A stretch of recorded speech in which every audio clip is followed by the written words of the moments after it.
नमस्कार दोस्तों, मैं हूं अतुल श्रीवास्तव और आपका स्वागत है मेरे YouTube चैनल पे। आज हम लोग इस वीडियो में एक ऐसे टॉपिक के बारे में बात करने वाले हैं। चाहे आप सैलरीड एम्प्लॉय हो या फ्रीलांसिंग में कुछ काम करते हैं या छोटा मोटा आपका बिजनेस है, ये सबके लिए इंपॉर्टेंट है और इक्वली इंपॉर्टेंट है।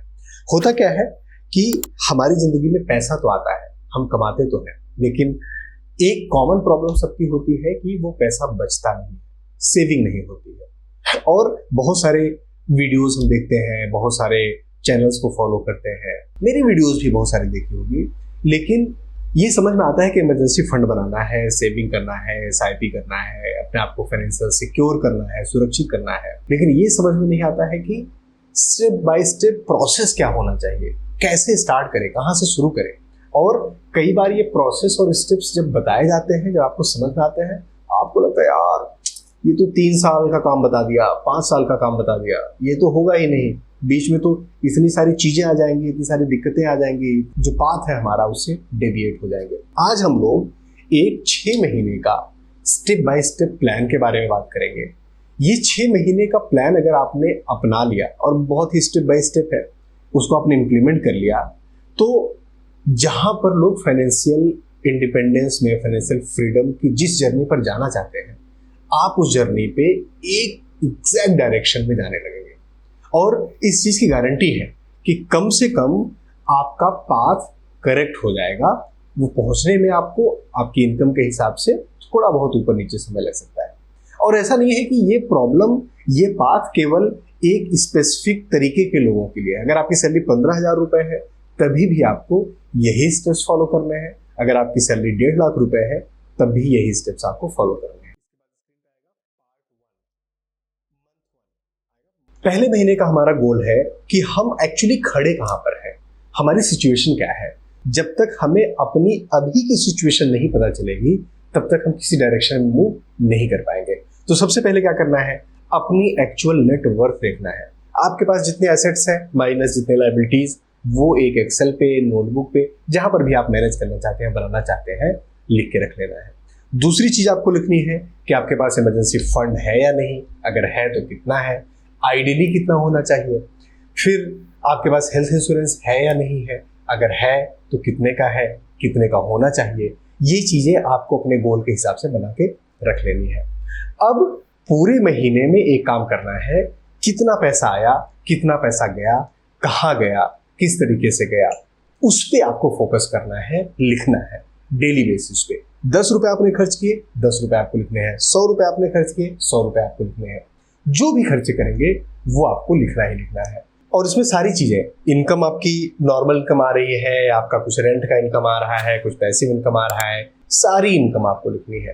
खर्चे, रेंट आप दे रहे हो, समोसा खाने जा रहे हो, चाय पीने जा रहे हो, ऑफिस की कैंटीन में आपका कुछ चलता है, सुट्टा पानी चल रहा है, सारी चीजें, ये सब कुछ आपको लिख के रखना है। मंथ के एंड में हमारा गोल बहुत ही बड़ा सा बदलाव करना नहीं है। पहले महीने में हम केवल अपना बजटिंग को ट्रैक करेंगे, बजट बनाएंगे भी नहीं भी पहले महीने में। पहले महीने में हम केवल सारी चीजें लिखेंगे, सब कुछ ट्रैक करेंगे, डेटा बनाएंगे, और मंथ एंड में हम ये देखेंगे कि कितना हमारा किस चीज में जा रहा है, कितनी नीड्स में जा रही है, कितने वांट्स में जा रहे हैं, कितने जरूरी खर्चे हैं, कितनी जरूरत खर्चे नहीं है। अब आपके पास ये क्लियर हो गया है कि क्या क्या चीजें आपके पास है, कितनी आपकी इनकम आ रही है, कितने आपके एक्सपेंसेस हो रहे हैं, ये सब कुछ आपके पास लिखा हुआ है। अब एक रियलिस्टिक बजट बनाना है। ये बजट आइडियल नहीं होना चाहिए कि मैं इस महीने से अपनी सैलरी का 50% सेव करूंगा। एक रियलिस्टिक बजट बनाना है। कोशिश करना है कि ये जो हमारा बजट है ये 50-30-20 वाले रूल को फॉलो करे। मतलब हमारी जो रेंट है, जो जरूरत की चीजें हैं, वो हमारी टोटल सैलरी के 50% इनकम में जाए। जैसे आपकी सैलरी मान लीजिए 10,000 रुपए केवल है, तो 5,000 रुपए में आपकी बाकी सारी चीजें चलें।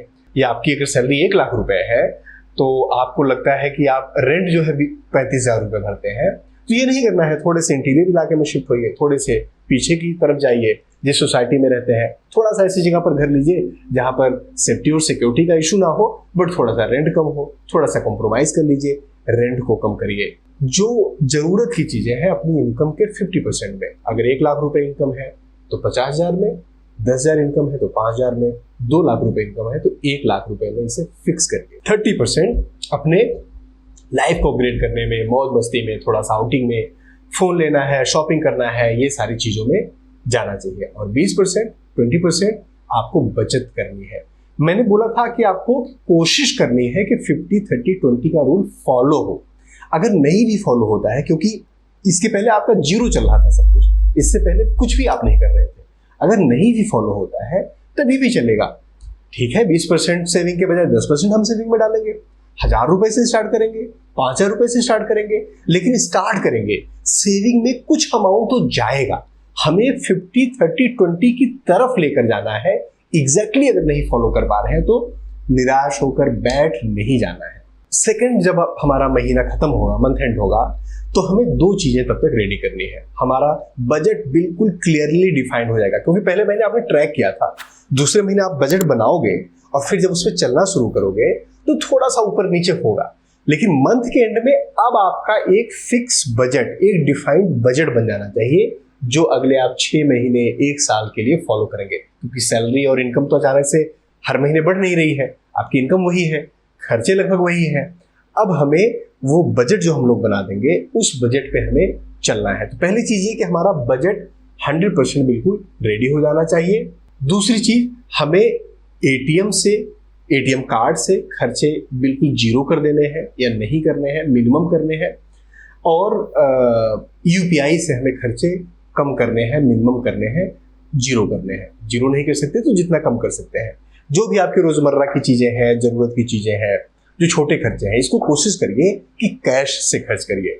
आपके पॉकेट में जब 1,000 रुपए रहता है, 500-500 रुपए के 2 नोट रहते हैं, आप उसे तुड़वाते हैं, खर्च होता है, और फिर आपको जब लगता है कि अरे दिन के एंड में ही वो केवल 100 रुपए बचे हैं, 80 रुपए बचे हैं, तो फिर आपको वो उसकी वैल्यू समझ में आती है, आप उस पर बेटर एक्शन ले पाते हैं। अब हमें तीसरे महीने अपने बजट पे चलना है, लेकिन जो हमने सेविंग वाला ऑप्शन रखा था, जो हमने इन्वेस्टमेंट वाला ऑप्शन रखा था, चाहे वो 20% हम कर पा रहे हैं, उस पैसे को अभी इन्वेस्टमेंट में नहीं डालना है। उस पैसे को डालना है इमरजेंसी फंड में। आपकी जो बेसिक नेसेसिटीज हैं, जो बेसिक नीड्स हैं, 6 महीने के हिसाब से एक अपना बजट बनाइए कि अच्छा 6 महीने का मेरा टोटल खर्चा होता है। मान लीजिए आपकी सैलरी 50,000 रुपए है, अब 25,000 रुपए आपकी नीड में जा रहा है, तो 25 और 6 से मल्टीप्लाई करेंगे तो 1.5 लाख रुपए। अब 1.5 लाख रुपए आपको इमरजेंसी फंड में बचा के रखने हैं। तो जो आपका 20% था, पहले इमरजेंसी फंड में डालना शुरू करिए, उसमें से कुछ अमाउंट।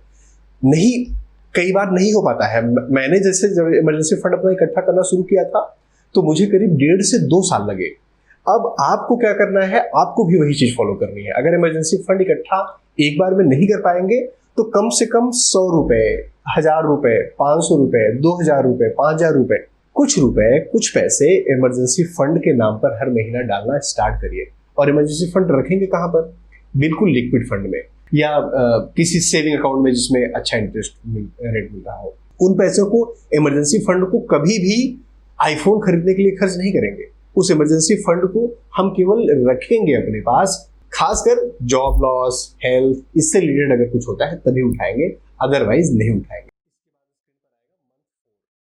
अब चौथे महीने में हमारा टारगेट होगा रिस्क मैनेजमेंट। हमें अपना रिस्क मैनेज करना है। 3 चीजों का रिस्क होता है कि अगर आपकी जॉब चली गई या कोई अनसर्टेनिटी आ गई तो उस टाइम पे आप क्या करेंगे, कैसे पैसे लेकर आएंगे।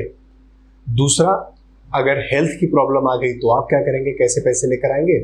तीसरा होता है कि अगर खुदा ना खास्ता आप ही चले गए, आप ही खत्म हो गए, आप ही मर गए, तो आपकी फैमिली कैसे चलेगी। तो इमरजेंसी फंड के लिए हमने तीसरे महीने में काम किया था, कम से कम तीसरे महीने हमने काम करना स्टार्ट कर दिया था। अब हम हेल्थ इंश्योरेंस देखेंगे।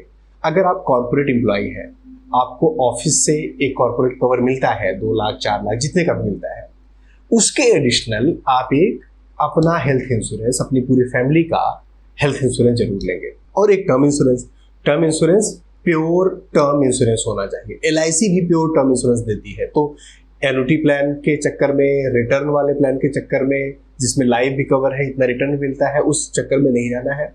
जो लोग घर के अर्निंग है उनका टर्म इंश्योरेंस होना चाहिए। मतलब अगर आप और आपकी वाइफ, या आप और आपके घर में कोई और एक मेंबर, 2 लोग अर्निंग है, मेरे मुंह से वाइफ ही अक्सर ये निकल जाता है क्योंकि मैं मेल हूं तो वो एक बायस है, बट अगर वाइफ है तो वाइफ अर्निंग है तो उनका और अपने हस्बैंड का, उस तरीके से जो भी अर्निंग मेंबर्स है बेसिकली घर के, उनको टर्म इंश्योरेंस लेना है। कितनी अमाउंट का टर्म इंश्योरेंस? जो आपकी ईयरली आपका जो पैकेज है, ईयरली जो आपकी सैलरी है, इसका अगर आप 20 टाइम्स लेते हैं तो द बेस्ट है। और जो लोग फ्रीलांसर्स हैं, बिजनेसमैन है, उनके लिए तो नॉन नेगोशिएबल है, उनको तो लेना ही लेना है, क्योंकि आपको तो कॉर्पोरेट से कवर भी नहीं मिल रहा है।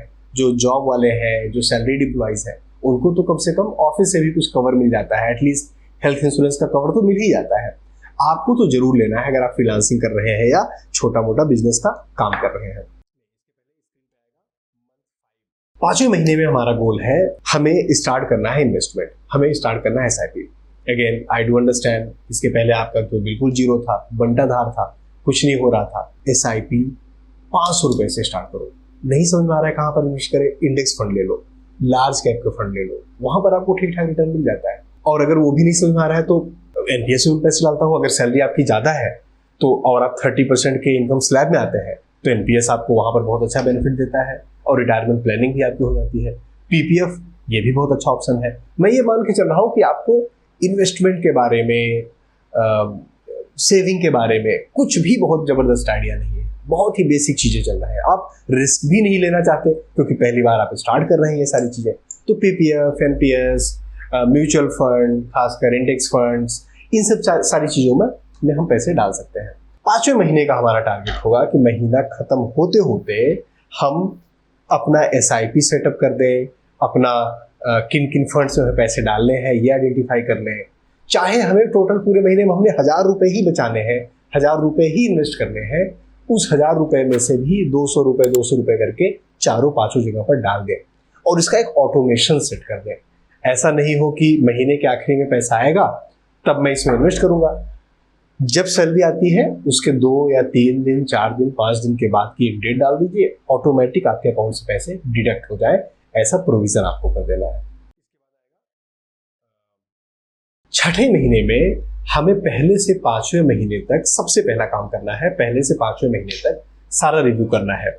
बजट बन गया, बजट चल रहा है, इमरजेंसी फंड बन गया क्या, SIP शुरू हो गई क्या, इंश्योरेंस ले लिया क्या, हेल्थ इंश्योरेंस ले लिया क्या, टर्म इंश्योरेंस ले लिया क्या, ये सारे जितने भी चेक पॉइंट्स हमने बनाए थे वो सारी चीजें हम लोग करेंगे सबसे पहले उसको कि सेटअप हो गया, चल गया।